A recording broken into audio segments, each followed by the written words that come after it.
నమస్కారం గురుగారు. హారతి గారు నమస్కారం అండి. గురుగారు, సింహరాశి వారికి ఈ ఏప్రిల్ నెల ఎలా ఉండబోతుంది? వాళ్ళకి ఎక్కడెక్కడ అనుకూలతలు ఉన్నాయి, ఎక్కడెక్కడ ప్రతికూలతలు ఉన్నాయి, వాళ్ళ గ్రహస్థితి ఏ విధంగా ఉందంటారు? సో హారతి గారు, మనం ఈ మాసం కనుక మనం చూసుకుంటే ఏప్రిల్ మంత్ సింహరాశి వాళ్ళకి కనుక చూసుకుంటే ఇందులో ఉన్న నక్షత్రాలు మఖ 1, 2, 3, 4 పాదాలు, పుబ్బ 1, 2, 3, 4 పాదాలు, ఉత్తర ఫస్ట్ పాదం. ఈ మొత్తం నక్షత్రం ప్రకారం పేరు బలం కనుక మనం చూసుకుంటే ఇందులో మా, మీ, ము, మే, మో, టా, టీ, టు, టే అన్న అక్షరాలంతా కూడాను మనకి సింహరాశిలో వస్తారు. పేరు బలం కనుక చేస్తే సింహరాశిలో చాలామంది ఉంటారండి.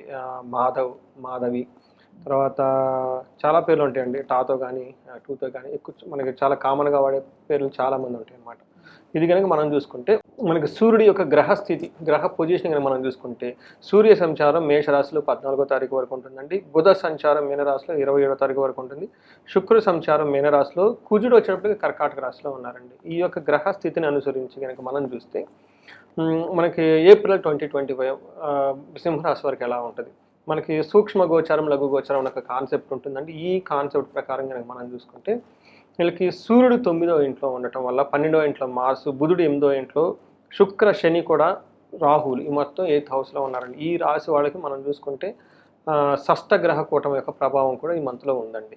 మనకి ఈ రాశులతో కనుక చూసుకుంటే మనం జరిగినాయి కదండి, 6 గ్రహాలు ఒకే దాంట్లో ఉంటుంది. దాని యొక్క ఇంపాక్ట్ కూడా ఈ రాశి వాళ్ళకు ఉండి కొంచెం నాకు వచ్చిన ఫోన్ కాల్స్, రియల్ టైంలో ఫోన్ కాల్స్ని బట్టి చూస్తుంటే వాళ్ళు కొంచెం వీళ్ళ సరౌండింగ్ అంత ఎలా ఉంటుందంటే ఏదో సంథింగ్ అవుతూ ఉంటుంది, వాళ్ళకి తెలియదు అదేంటనేది. కొంచెం భయంగా అనుమానాస్పదంగా ఏదో జరుగుతూ ఉంటుంది.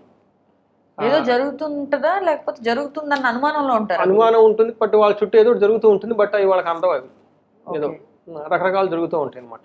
నాకు తెలిసిన ఒక క్లయింట్, వాళ్ళు ఈ ఉగాదికి ఊరు వెళ్ళిపోయారు లాంగ్ వెకేషన్. తిరిగి వచ్చి చూసేటప్పటికి వాళ్ళ స్టాఫ్లో 8 మంది ఒకేసారి రిజైన్ చేస్తున్నారు. ఎందుకని అంటారు? ఇది షష్టగ్రహ కూటమి వీళ్ళకి సింహరాశి వాళ్ళకి 8th హౌస్లో ఉన్నారండి. సో ఇలా అర్ధాష్టమ శని కూడా ప్రారంభం అవుతుందా? కాదు, వీళ్ళకి అష్టమ శని స్టార్ట్ అవుతుంది. అష్టమ శని స్టార్ట్ అయింది, 8th హౌస్లో షష్టగ్రహ కూటమి జరిగింది. అది షాక్ అనమాట. 8 మెంబర్స్ రిజిగ్నేషన్ చేయటం. ఆ తర్వాత అదే ఇంకొక ప్రాబ్లం చెప్పారు ఏంటంటే వాళ్ళ బాబుని స్కూల్లో ఎక్కడో జాయిన్ చేయించాలని చెప్పేసి అనుకున్నారు. అది కూడా అన్ఎక్స్పెక్టెడ్ ట్విస్టులు తిరిగిపోయింది. అది ఏంటో జరిగిపోతుంది. అట్లా నాకు 2-3 కాల్స్ వచ్చాయండి. సంథింగ్ జరుగుతుందండి, things are out of our control, అది నేను గెస్ట్ చేయలేకపోతున్నాము, అలవాటు చేసుకోలేకపోతున్నాము, ఏదో సంథింగ్ ఏమంటారు దాన్ని, స్పై ఏజెంట్, ఒక గూఢాచార్యం లాగా ఏదేదో జరిగిపోతుందండి, మాకు మేము సెన్స్ చేయలేకపోతున్నాం రీజన్ అనేది. చూడండి, అలా ఇది జరుగుతూ ఉంటుందండి. అదొక ఎగ్జాంపుల్. అంటే కారణం లేకుండా ఏదేదో జరిగిపోతుంటుంది. మనం వీళ్ళు నోటీస్ చేయలేరు అనమాట. సింహరాశి వాళ్ళకి ఇది ఉంది కాబట్టి దాని యొక్క ఇంపాక్ట్ కూడా వీళ్ళ మీద ఎక్కువ ఉంటుంది. మనం ఈ సూక్ష్మ గోచారం, లఘు గోచారం ప్రకారం కనుక చూసుకుంటే వీళ్ళకి ఎలా ఉంటుంది అంటే, ఫస్ట్ ద్వేషం. అప్పటిదాకా వీళ్ళు కనుక ఎవరన్నా వీళ్ళ చుట్టూ జనాలు ద్వేషిస్తూ ఉంటే దాని నుంచి బయటపడే అవకాశం ఎక్కువగా ఉంటుంది. తర్వాత వ్యాధ్యార్థి, ఏదైనా రోగాల వల్ల ఇబ్బందులు పడే అవకాశం ఎక్కువగా ఉంటుంది. పుత్ర లాభార్థ్, అయితే వీళ్ళకి బుధుడి వల్ల పుత్ర లాభార్థమాత్, పిల్లల వల్ల, తర్వాత భార్య వల్ల ధన సంపాదన ఇవన్నీ వచ్చే అవకాశం ఎక్కువగా ఉంది. శుక్రుని వల్ల వీళ్ళకి ధన సంపాదన వచ్చే అవకాశం ఎక్కువగా ఉంది. గురువు వల్ల వీళ్ళకి అప్పటిదాకా ధనం కనుక రాకపోతే ధనం వచ్చే అవకాశం ఎక్కువగా ఉంది. మనం డీటెయిల్ కనుక చూసుకుంటే సూర్యుడు వీళ్ళు 9వ ఇంట్లో ఉండటం వల్ల ఏమవుతుందంటే అండి, ఇది 9వ ఇంట్లో నుంచి 3వ ఇంట్లో దృష్టి చూడటం వల్ల ఓవరాల్గా బాగుంటుంది. అంటే శని ఉన్న పొజిషన్ నుంచి చాలా బాగుంది అని మనం చెప్పుకోవాలి. సో ఏ విధంగా బాగుంటుందంటే, సూర్యుడు వీళ్ళకి 9వ ఇంట్లో ఇబ్బంది పెట్టే పరిస్థితిలో ఉన్నాడు యాక్చువల్గా అయితే. కానీ వేద ఉండటం వల్ల ఈ ఇబ్బంది పడే పరిస్థితులు వీళ్ళకి అనుభవించరు అనమాట. నార్మల్గా ఉంటుంది. అంటే సూర్యుడు వీళ్ళకి ధనం నాశనం కాకుండా చూసుకుంటాడు, విచారంగా కాకుండా చూసుకుంటాడు. చేసిన పుణ్యకార్యాలు ఏమైనా ఉంటే అట్లాంటి వాటికి స్పాయిల్ కాకుండా ఎక్కువ ఉండే అవకాశం ఎక్కువ. బట్ ఓవరాల్గా సూర్యుడు ఒక మంచి పొజిషన్లో ఉన్నాడని మనం చెప్పుకోవాలి. అయితే కుజుడు వీళ్ళకి 12వ స్థానంలో ఉండి 3, 7 హౌస్ను చూడటం వల్ల 3వ హౌస్ని కుజుడు చూస్తే చాలా కలిసి వస్తుంది. అయితే 12వ ఇంట్లో ఉండటం వల్ల ఏమవుతుంది, దేశాంతర వాసం, అంటే ఫారిన్ కంట్రీస్కి వెళ్ళే అవకాశం ఎక్కువగా ఉంటుంది. రోగాల వలన బాధలు పడే అవకాశం ఎక్కువగా ఉంటుంది. అంతేకాకుండా ధననాశనము, దేశానికి పీడ, తర్వాత స్త్రీలతో వివాదాలు, జెంట్స్ అయితే స్త్రీలతో అయితే పురుషులతో వివాదం జరిగే అవకాశం ఎక్కువగా ఉంది. కానీ వీళ్ళకి 3వ ఇంట్లో దృష్టి ఉండటం కూడాను వీళ్ళకి ఎలా ఉంటుంది, కార్యసిద్ధి, పేరు ప్రఖ్యాతులు వస్తాయి, సంతానం బాగుంటుంది, ధనలాభం బాగుంటుంది, సుఖం బాగుంటుంది, ధాన్యం బాగుంటుంది, అన్ని విధాలుగా బాగుంటుంది. అయితే 7వ ఇంట్లో మళ్ళీ మార్చి దృష్టి ఉండటం వల్ల భార్యతో మాట పట్టింపులు, భార్యతో గొడవలు అయ్యే అవకాశం ఎక్కువగా ఉంటుంది, బంధువులతో కూడా గొడవలు పడే అవకాశం ఎక్కువ ఉంటుంది, ఇబ్బంది కలిగించే మాటలు వింటారు. ఇది మనకి కుజుడు వల్ల మిక్స్డ్ రిజల్ట్ ఉందని మనం చెప్పుకోవాలండి. కొన్ని విషయాల్లో బాగుంది, కొన్ని విషయాల్లో బాగలేదు. అయితే వీళ్ళకి బాగా యోగ్యతను ఇస్తున్న గ్రహం ఇంకొకటి గ్రహం ఏమంటే 8వ ఇంట్లో శుక్రుడు ఉండటం అండి. శుక్రుడు 8వ ఇంట్లో ఉండటం వల్ల ఇదికి అంత మంచిది కాదు అని మనం చెప్పుకోవచ్చు అనమాట. కొన్ని విషయాల్లో బాగుంటుంది, కొన్ని విషయాల్లో సరిగ్గా ఉండదు. 8th హౌస్లో కనుక శుక్రుడు ఉంటే ఏం చేస్తుందంటే ధనలాభం ఉంటుంది, ఆరోగ్యం ఉంటుంది, కీర్తి గౌరవం అన్ని విధాల అభివృద్ధి ఉంటుంది. అంతేకాకుండా టయానికి మంచి ఫుడ్ కూడా తీసుకుంటారు. ఈ ప్రకారంగా వీళ్ళకి అన్ని గ్రహాలు కనుక చూసుకుంటే ఒక కుజుడు సరిగ్గా మిక్స్డ్ రిజల్ట్ ఇస్తున్నారు, సూర్యుడు సరైన రిజల్ట్ ఇవ్వడు కానీ తటస్థంగా ఉంటారు. తర్వాత శుక్రుడు వచ్చేటప్పటికి చాలా చక్కటి యోగ్యతను తీసుకొని వస్తున్నారు. ఈ మంత్ వీళ్ళకి గురువు వల్ల కూడాను విపరీతంగా కలిసి వచ్చే అవకాశం ఎక్కువగా ఉంది. ఇవంతా మనకి గ్రహస్థితిని బట్టి మనం తెలుసుకోవచ్చు. గురుగారు, మరి నక్షత్రాల పరంగా చూసినట్టయితే ఈ రాశిలో వాళ్ళకి ఎలా ఉందంటారు? ఇందులో 3 నక్షత్రాలు అండి, మఖా, పూర్వ పాల్గొని, ఉత్తర పాల్గొని నక్షత్రాలు ఉంటాయి. మఖా చూసుకున్నాం అనుకోండి, వీళ్ళకి 2 విషయాల్లో బాగుంటుంది, 2 విషయాల్లో బాగోదు.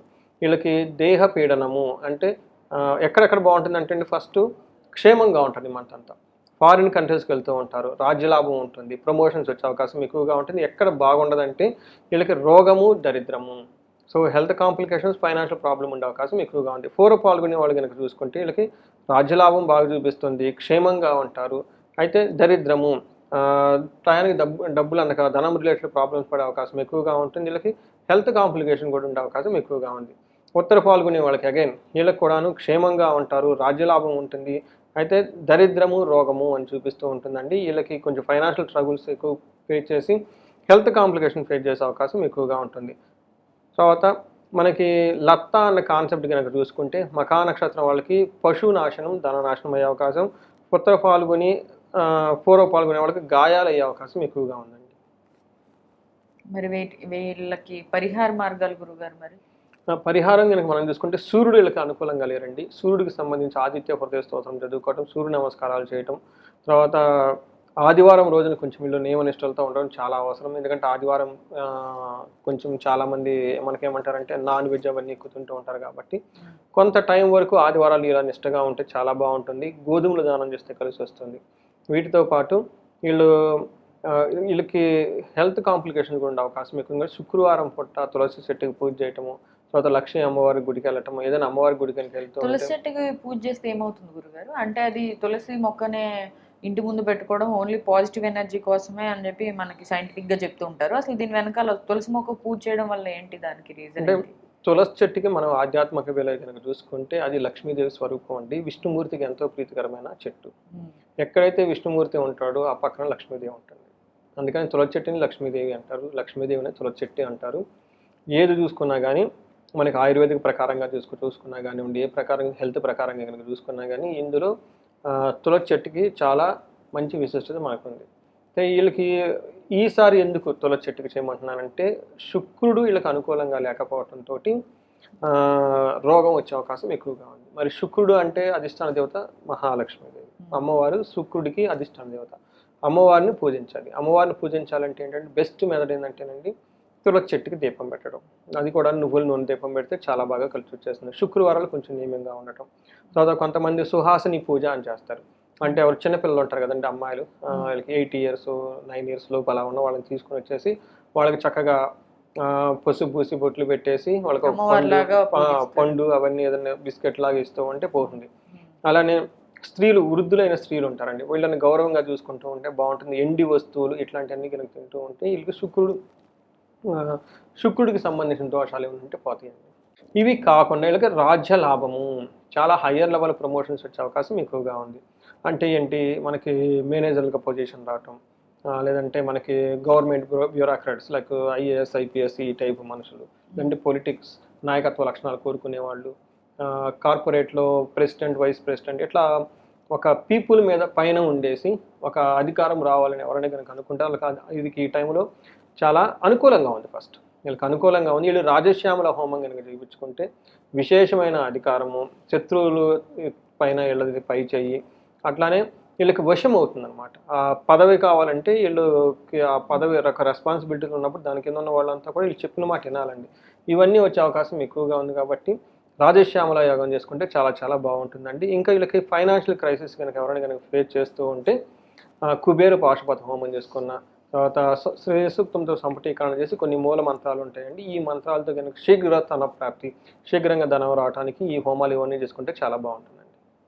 రైట్ గురుగారు, థ్యాంక్ యూ. ధన్యవాదాలు. సో చూసారు కదండి, ఎవరికైతే ఈ సింహరాశిలో ఉన్న వాళ్ళకి కొంచెం ప్రమోషన్స్ లిస్ట్లో ఉంటారో, మీకు ప్రమోషన్స్ హయ్యర్ పొజిషన్కి వెళ్తాము అని చెప్పి కొంత ఎవరికైతే డౌట్గా ఉంటారో ఎక్స్పెక్ట్ చేస్తూ రాదేమో అని, సో అలాంటి వాళ్ళు కనుక గురువుగారు చెప్పినటువంటి యాగాలు చేయించుకుంటే కనుక డెఫినెట్గా అది సక్సెస్ అవుతుందండి. సో ఎవరికైనా దాని డీటెయిల్స్ కావాలన్నా స్క్రీన్ మీద స్క్రోల్ అవుతున్న నెంబర్కి కాల్ చేసి గురుగారిని సంప్రదిస్తే ఆయన మిగతా డీటెయిల్స్ చెప్తారు.